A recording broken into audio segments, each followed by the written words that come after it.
صفحہ نمبر 140، آیت نمبر 35، سورة الاعراف۔ اعوذ باللہ من الشیطان الرجیم، بسم اللہ الرحمن الرحیم۔ یا بنی آدم اما یأتینکم رسل منکم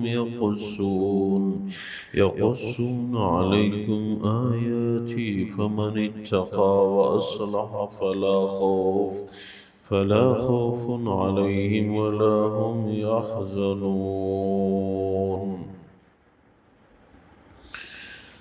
اللہ تبارک و تعالی فرماتے ہیں، یا بنی آدم اما یأتینکم رسل منکم، اے آدم علیہ السلام کی اولاد، جب بھی تمہارے ہاں رسول تشریف لائیں، یقصون علیکم آیاتی، جو کہ ہماری آیات کو بیان کرے تمہارے ہاں، فمن اتقى واصلح فلا خوف علیہم ولا هم يحزنون،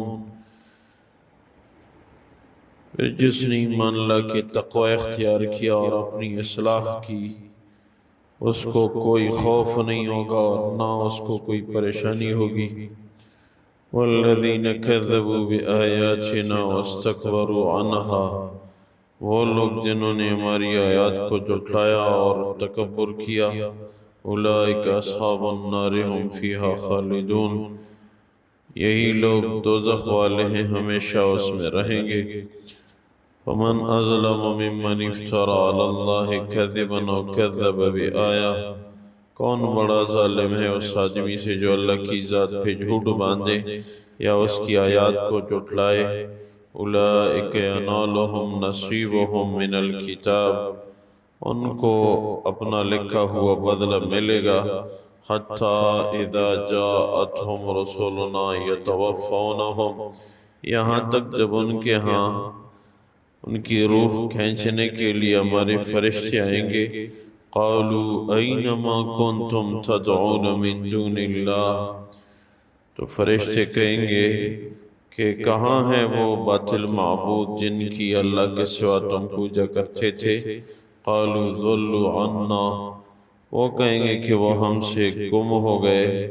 وشہدوا علی انفسہم انہم کانوا کافرین، اپنے اوپر خود گواہی دیں گے کہ ہم نے واقعی کفر کا ارتکاب کیا ہے۔ اللہ تبارک و تعالی ان آیات مبارکہ میں آدم علیہ السلام کی اولاد سے خطاب فرما رہے ہیں کہ اللہ کے رسول جب بھی تمہارے ہاں تشریف لائیں اور اللہ کی آیات کو بیان فرمائیں تو ان پہ ایمان لانا۔ حضور اقدس صلی اللہ علیہ وسلم کی مبارک ذات پہ نبوت کا سلسلہ ختم ہو چکا ہے اور اس کے بعد کوئی نبی نہیں آ سکتا۔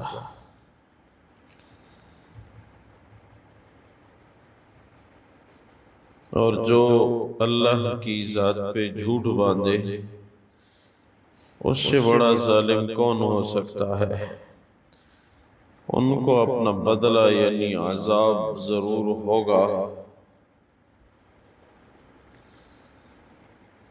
یہاں تک کہ جب فرشتے آتے ہیں ان کی ارواح قبض کرنے کے لیے، تو فرشتے پھر ان کو کہتے ہیں کہ کہاں گئے تمہارے معبود؟ تو اس وقت وہ حقیقت جان لیتے ہیں، سمجھ جاتے ہیں، تو کہتے ہیں کہ وہ ہم سے غائب ہو گئے اور واقعی ہم نے تو کفر کا ارتکاب کیا ہے۔ یہ جو انداز ہے کہ ضرور بضرور موت تو ہر کسی کو آئے گی، اور مشکل گھڑی یہی ہے کہ جب فرشتے انسان کی روح قبض کرنے کے لیے آتے ہیں۔ بس انہی لمحات پہ آخرت کی کامیابی اور ناکامی کا انحصار ہوتا ہے۔ حدیث میں کہ انما الاعمال بالخواتیم، اعمال کا دار و مدار خاتمے پہ ہے۔ یہ فرشتے کس وقت آئے؟ کہیں نماز میں مشغول تھا، کہیں تلاوت میں، کہیں نیک عمل میں، بس یہ اب آخری خاتمہ بالخیر ہے۔ حدیث میں کہ کبھی ایک انسان گناہوں میں مشغول رہتا ہے یہاں تک کہ چند لمحے رہ جاتے ہیں دنیا میں تو وہ کسی نیک کام کی طرف مائل ہو جاتا ہے، اور اسی نیک کام میں ان کی روح قبض کر دی جاتی ہے تو وہ جنت پہنچ جاتا ہے۔ اور کبھی ایسے بھی ہوتا ہے کہ ایک آدمی بڑا نیک ہوتا ہے اور تھوڑا سا فاصلہ ان کے سفر کا رہ جاتا ہے، یعنی کچھ تھوڑا سا وقت دنیا کی زندگی کا باقی رہ جاتا ہے کہ وہ گناہ میں مشغول ہو جاتا ہے، تو اس کو ملک الموت اس حال میں آتا ہے کہ یہ گناہ میں مشغول رہتا ہے، اس کی روح گناہ کے دوران قبض کی جاتی ہے، بس وہ پھر دوزخ میں چلا جاتا ہے۔ تو اپنی دعا میں ایک دعا یہ بھی ہو کہ اللہ آخری خاتمہ بالخیر نصیب فرما، اس پہ بڑا انحصار ہے۔ اس حدیث سے معلوم ہوا کہ زندگی کے آخری لمحات کا بڑا اہم کردار ہے آخرت میں۔ اور یہ بھی ہوتا ہے کہ جب کوئی آدمی نیک ہوتا ہے، دیندار ہوتا ہے، تو قدرتی طور پہ اس کو نیک عمل میں موت آ جاتی ہے، اور بعض تو یہاں تک کہ وہ خود کہنے لگتے ہیں کہ میں جا رہا ہوں۔ فاطمہ رضی اللہ تعالیٰ عنہ کے متعلق ہے کہ جس دن وفات پا رہی تھی تو صحتاً ٹھیک تھی، اور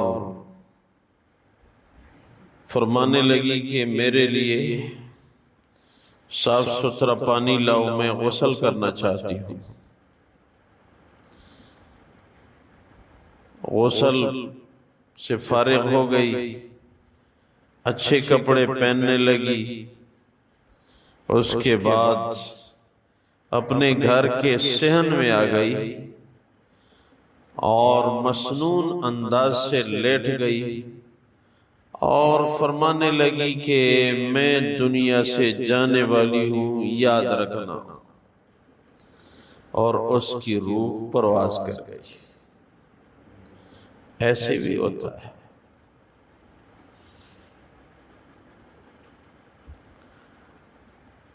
تو جب انسان مکلف ہوتا ہے اور مکلف ہونے کے آخری لمحات ان کا بڑا انحصار ہوتا ہے۔ ہاں، یہ مسئلہ بھی قابل غور ہے۔ اس دن مدرسے میں ایک ساتھی پوچھنے لگے کہ کیا حالت نزع میں انسان مکلف ہوتا ہے کہ نہیں ہوتا؟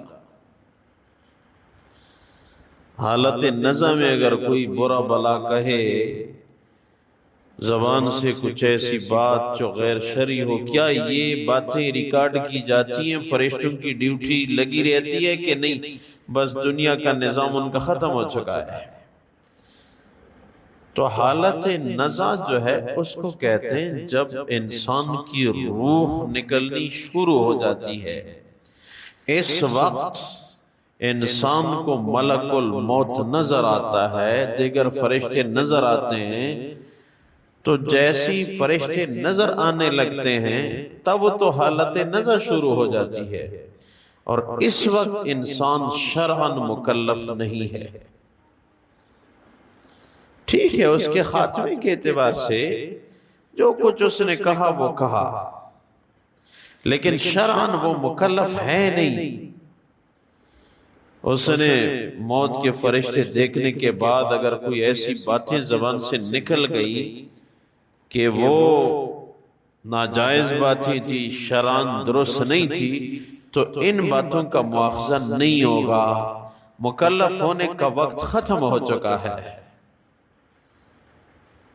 مکلف وہ تب تک ہے جب تک اس نے فرشتے نہیں دیکھے، دنیا کے نظام سے منسلک ہے۔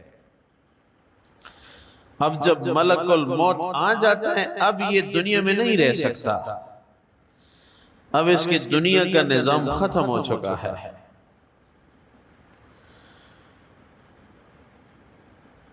تو زندگی حدیث میں ہے کہ جس آدمی کی جس انداز سے گزر رہی ہے، اکثر آخری خاتمہ بھی اسی انداز کا ہوتا ہے۔ اور جو نیک لوگ ہوتے ہیں وہ موت کے لیے خوش ہوتے ہیں، یاد رکھیں۔ ہمارے پاس کچھ ہے نہیں وہاں کا سرمایہ، اس لیے تو ہم ڈرتے ہیں۔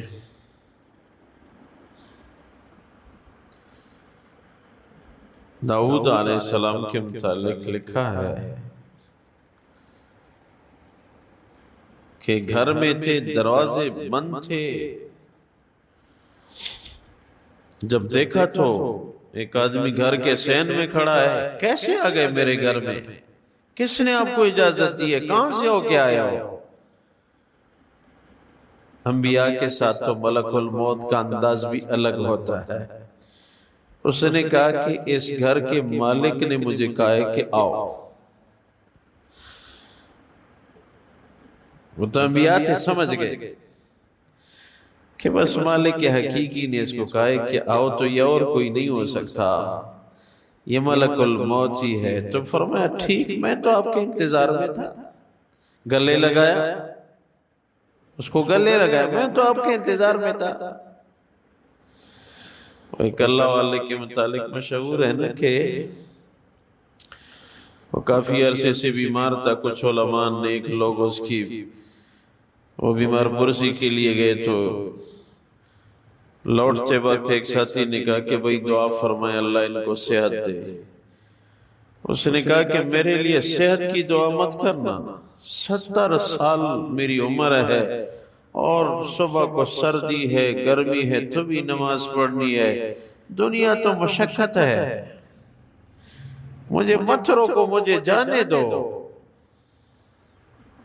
میں جا رہا ہوں تو مجھے جانے دو، یہ دعا مت مانگو کہ یہ رک جائے دنیا میں۔ دنیا تو امتحان کی جگہ ہے، دنیا تو آزمائش کی جگہ ہے، یہاں تو بڑی مشقت ہے، احکام متوجہ ہیں، ان کا خیال رکھنا لازمی ہے، مجھے جانے دو کہ میں چلا جاؤں۔ ایسے بھی لوگ ہوتے ہیں جو کہتے ہیں کہ مجھے جانے دو، میں جا رہا ہوں۔ بس کیا وعید ہے انسان ایک عزم کرے کہ اللہ مجھ سے راضی ہو، ہر لمحے سوچ سوچ کے قدم رکھنا پڑتا ہے، کہیں اللہ کی ناراضگی حاصل نہ ہو۔ باقی اگر سوچا جائے تو جو بھی آیا ہے اس نے جانا تو ہے ضرور، لاکھوں کروڑوں آئے اور اسی میدان میں اپنے کارنامے دکھا کے چلے گئے۔ آج میرے اور آپ کی باری ہے کہ یہ کیا کرتے ہیں۔ اللہ ہمیں اس امتحان میں پاس فرمائے اور اپنے فضل والا معاملہ فرمائے۔ اللہ تبارک و تعالی فرماتے ہیں یا بنی آدم اما یأتینکم رسل منکم یقصون علیکم آیاتی، اے بنی آدم جب تمہارے ہاں رسول آتے ہیں اور ہماری آیات بیان فرماتے ہیں تو ان کو مان لینا. فمن اتقى واصلح فلا خوف علیہم ولا هم يحزنون. جس نے تقوی کو اختیار کیا اور اپنی اصلاح کی ان کو کوئی خوف نہیں ہوگا اور ان کو کوئی غم نہیں ہوگا. والذین کذبوا بآیاتنا واستکبروا عنها اولئک اصحاب النار هم فیها خالدون. وہ لوگ جنہوں نے ہماری آیات کو جھٹلایا اور اس سے تکبر کیا وہ لوگ دوزخ میں ہوں گے اور ہمیشہ دوزخ میں رہیں گے. ومن اظلم ممن افترى على الله كذبا او كذب بآیات. کون بڑا ظالم ہے اس آدمی سے جو اللہ کی ذات پہ جھوٹ باندھے اور اللہ کی آیات کو جھٹلائے. اولئک ینالہم نصیبہم من الکتاب. یہ وہی لوگ ہیں جن کو وہی سزا ہوگی جو ان کے لیے لکھی گئی ہے. حتی اذا جاءتہم رسولنا یتوفونہم. یہاں تک کہ جب ہمارے فرشتے ان کی روح قبض کرنے کے لیے آتے ہیں. قالوا اینما کنتم تدعون من دون اللہ. تو فرشتے ان کو کہتے ہیں کہ کہاں گئے تمہارے وہ معبود جو اللہ کے سوا تم ان کو پکارتے تھے. قالوا ضلوا عنا وشہدوا علی انفسہم انہم کانوا کافرین. تو وہ کہیں گے کہ وہ ہم سے گم ہو گئے غائب ہو گئے اور اپنے اوپر گواہی دیں گے کہ واقعی ہم نے کفر کا ارتکاب کیا ہے. یا اللہ باقی زندگی نیک اعمال میں بسر کرنے کی توفیق عنایت فرما. اے اللہ موت تو آئے گی ضرور بضرور آئے گی. ایسی حالت کی موت ہو کہ کہیں نیک اعمال میں ہو آپ کی رضا سمیت موت ہو. اے اللہ ہر مسلمان کو نیک اعمال کی توفیق عنایت فرما. برکتوں کا نزول فرما. یا اللہ ہمیں معاف فرما. اے اللہ اپنے فضل والا معاملہ فرما حساب والا معاملہ نہ فرما. یا اللہ امت کی حالت پر رحم فرما. ہم سب کی جائز حاجات پوری فرما. وہ کسی نے کہا ہے کہ درس والوں سے دعا کرائے. کوئی ساتھی کوئی جوان جل گیا ہے اسپتال میں داخل ہے ان کے لیے دعا فرمائے. اللہ ان کو صحت کاملہ نصیب فرمائے. اگر کچھ ساتھیوں کی پریشانیاں ہیں اللہ ان کی پریشانیاں دور فرما. اے اللہ جو بیمار ہیں ان کو شفا یاب فرما. ہم سب کی جائز حاجات پوری فرما. آخری خاتمہ بالخیر عنایت فرما. ربنا اغفر لی ولوالدی وللمؤمنین یوم یقوم الحساب برحمتک و کرمک یا ارحم